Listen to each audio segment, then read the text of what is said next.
हालचाल। स्वागत है आप सभी का हमारे YouTube channel stars vision classes पर, जिस पर आप सभी पढ़ते हैं बीएससी के लिए जूलॉजी, बॉटनी और केमिस्ट्री, जिसमें कि आज हम आप सभी के लिए बीएससी 5th सेमेस्टर की जूलॉजी क्लास लेकर आए हैं, जिसमें आपकी बुक चल रही है molecular biology and bio informatics, जो कि आपका सेकंड पेपर है। इसमें हमारा लेक्चर 3rd है। इससे पहले की 2 लेक्चर्स हमारी हो गई हैं, जो सारी प्लेलिस्ट में ऐड कर दी गई हैं। आप सभी चाहें तो वहां जाकर देख सकते हैं। इस बुक में हम क्या डिस्कस कर रहे हैं, यूनिट 1 डिस्कस कर रहे हैं, जो कि हमारा जेनेटिक मटेरियल, जिसमें कि आज हम कौन सा टॉपिक डिस्कस करने वाले हैं, Hershey and chase bacteriophage experiment. तो आइए वीडियो को स्टार्ट करते हैं। In 1952, A.D. Hershey and M.J. Chase reported results of experiment which demonstrated that only DNA of the phage enters the host cell and that this DNA carries all the genetic information necessary for assembly of new phage progeny। क्या मतलब हुआ, 1952 में A.D. Hershey and M.J. Chase ने अपने experiments के results को report किया, जिसमें उन्होंने बताया कि only DNA of the phase, यानी कि सिर्फ फेज का डीएनए ही होस्ट की सेल में एंटर करता है, एंड दैट दिस डीएनए, और यह डीएनए सभी जेनेटिक इंफॉर्मेशन को कैरी करता है जो कि न्यू फेज प्रोजेनी की असेंबली के लिए नेसेसरी होते हैं। इन्होंने क्या बताया, A D Hershey and M J Chase ने 1952 में बताया कि जो फेज होता है, बैक्टीरियोफेज होता है, सिर्फ उसका डीएनए ही होस्ट सेल में एंटर करता है, और वो जो डीएनए होता है वो सारे जेनेटिक इंफॉर्मेशन को कैरी करता है जो कि एक फेज की असेंबली के लिए क्या होते हैं, नेसेसरी होते हैं, न्यू फेज प्रोजेनी की असेंबली के लिए नेसेसरी होते हैं।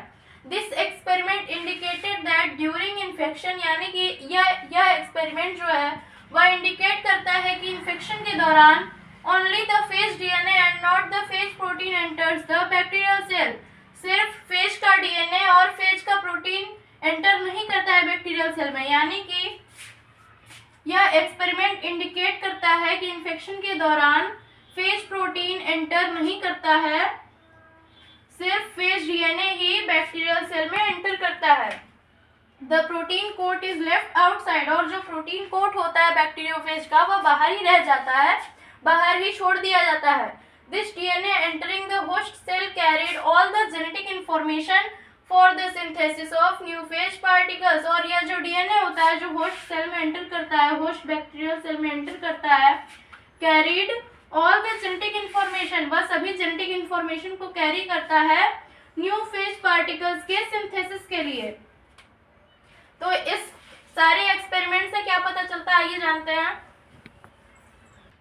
तो हर्शे और चेज के इस एक्सपेरिमेंट से क्या पता चला, indirectly this experiment proved that DNA is the sole genetic material in DNA bacteriophage. यानी कि यह एक्सपेरिमेंट जो था उसने इनडायरेक्टली ये प्रूव कर दिया कि डीएनए जो है वो सोल जेनेटिक मटेरियल होता है, किसमें, डीएनए बैक्टीरियोफेज में। डीएनए बैक्टीरियोफेज में जो उसका डीएनए होता है वही उसका सोल जेनेटिक मटेरियल होता है।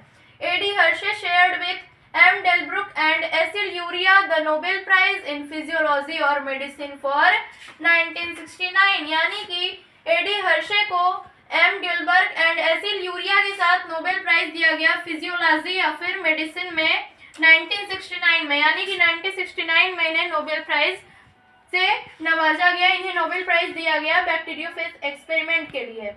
तो स्टूडेंट्स, हमारी आज की वीडियो में बस इतना ही। मिलते हैं हमारी नेक्स्ट वीडियो में, जिसमें कि हम डीएनए के स्ट्रक्चर की बात करेंगे, उसका जो मॉलिक्यूलर स्ट्रक्चर होता है उसकी डिस्कस हम करेंगे। हमारी आज की वीडियो में बस इतना ही। So be ready for our next video. Video को लाइक कर दीजिए, फ्रेंड के साथ शेयर भी कर दीजिए। चैनल पर नए तो सबसे पहले सब्सक्राइब कर लीजिए, जिससे कि आगे की सारी वीडियोस आप सभी को टाइम पर मिलती रहे। थैंक्स।